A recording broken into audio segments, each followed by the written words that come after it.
ભરૂચ શહેર જિલ્લામાં પાવન સલીલામાં નર્મદાના પ્રાગટ્ય દિન નર્મદા જયંતીની વિવિધ નર્મદા તટે ભક્તિસભર માહોલમાં ઉજવણી કરવામાં આવી હતી।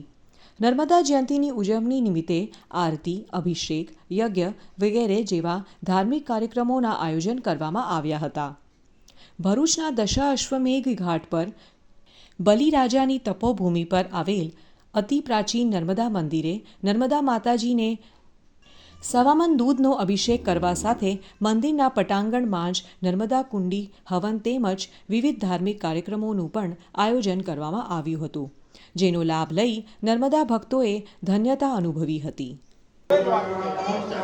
ભૃગુ ઋષિની પાવન ધરતી અને દશાશ્વમેધ ઘાટ એક ઐતિહાસિક ઘાટ તરીકે માનવામાં આવે છે, જ્યાં દર વર્ષની જેમ આ વર્ષે બી નર્મદા જયંતિ છેલ્લા 100 વર્ષ ઉપરાંતથી ઉજવવામાં આવે છે અને ભાવિક ભક્તો જે લાભ રહે છે અને એમની દરેક મનોકામના પૂર્ણ થાય છે। અહીંયા આ મંદિર ખૂબ જ જૂનું અને પૌરાણિક છે।